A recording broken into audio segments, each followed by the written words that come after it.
afternoon, and thank you for taking the time to get caught up on several activities going around the city. It's been several weeks since we've had the opportunity to get on video here and giving some updates on what's going on in the city.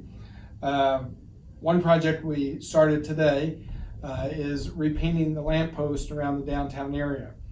We have 82 lampposts that have been here almost 20 years, and you don't realize the wear and tear that they take until you've seen them repainted. And we started this project today in front of City Hall. We've gotten 4 lampposts painted today, and it's the difference between night and day. It makes them look brand new. So this is something we're excited to be able to do. We figure we can maybe get about 4 lampposts done a day. So it's going to take us probably 20 to 25 days to get this accomplished, but I think it'll be a huge benefit for the downtown area. With so many positive things going on in our downtown, this is a way that we can help beautify the downtown just a little bit longer.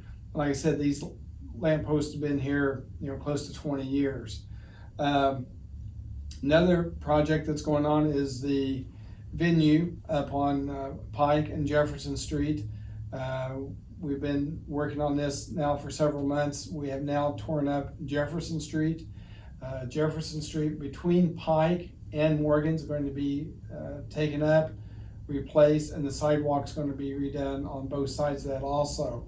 Again, we apologize for the inconvenience for the businesses, apologize for the inconvenience for the citizens for not being able to get down Jefferson Street, but we really feel like this is a project that's going to benefit our downtown for many, many years. We're excited to get different acts booked in here for next year. We are on target at this time to do our Bicentennial Celebration September the 17th there at the venue. We're going to start around 2 o'clock, have several different performing artists coming in, the community band, community choir, and then we'll have some special music playing until at least 9 o'clock, and that's all to commemorate our bicentennial here from Martinsville. South Street continues to be worked on. There was a water line that was broken last week, which set them back a day or so on the construction. This is still to be done by the end of the year. So again, an area of town that we've needed to address South Street ever since the bridge was put in over in the Grand Valley area. South Street's been too narrow, and with the completion of that, it'll be the same width as the bridge coming over, and there'll be sidewalks on both sides. So a lot safer area for the citizens to walk over the Grand Valley and to be driving over there. But again, apologize for the inconvenience it's created. I know it's not a perfect situation, what you're having to go through right now if you live down on South Street or any of those streets coming off of that. Again, I apologize, but bear with us. Once we get this finished, it'll be a great benefit for your neighborhood. Also, speaking of roads construction, the Ruth Rusi Boulevard down off of Ohio Street and close to the I-69 interchange is getting close to completion. I know they're going to be putting some final touches on that here in the next week or so.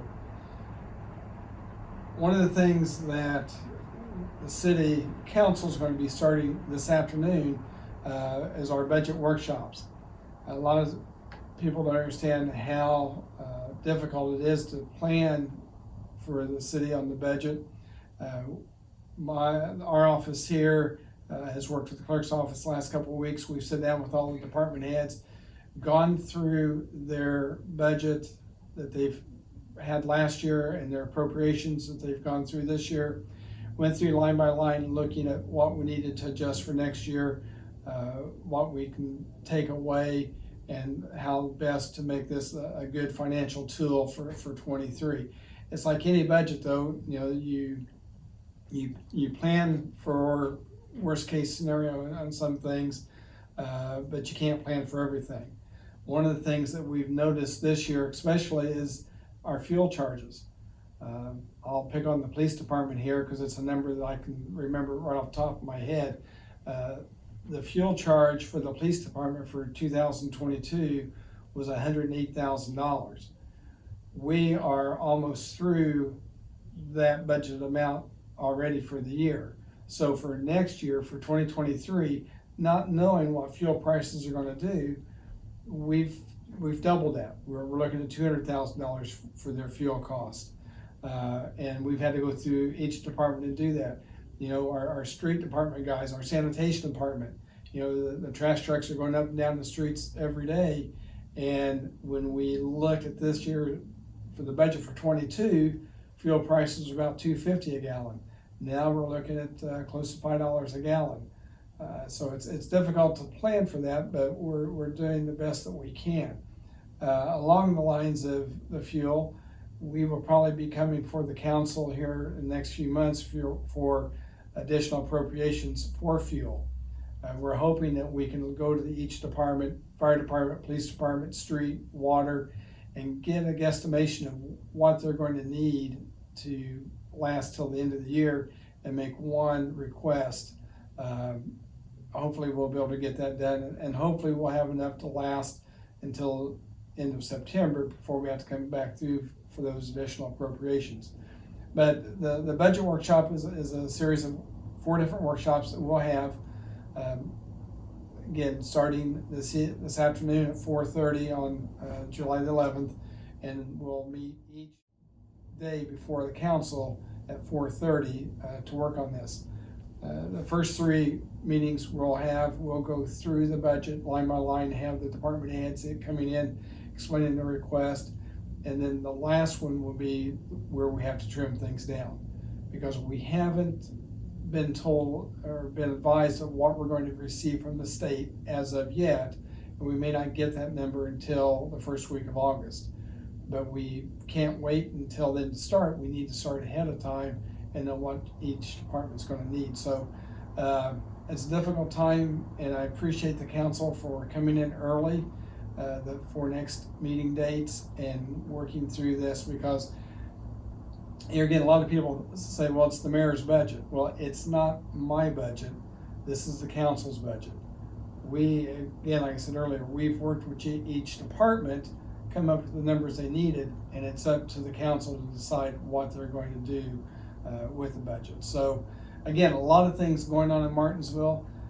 Unfortunately, several streets torn up. I apologize for those, but I think the end results that we'll be very pleased with once we get them accomplished. So one of the things before we close today, each of you will be receiving this card in the mail over the next few weeks. This is an attempt for the city to gather a cell number that we can use in order to contact each resident when we have emergencies, such as a boil water effect, or maybe the city offices are closed, or any way that we can have notification with you. So please take the time to fill this out, get it back to our utility office so we can have a better way of contacting you in case of emergency. So thank you ahead of time for taking the time to make this possible.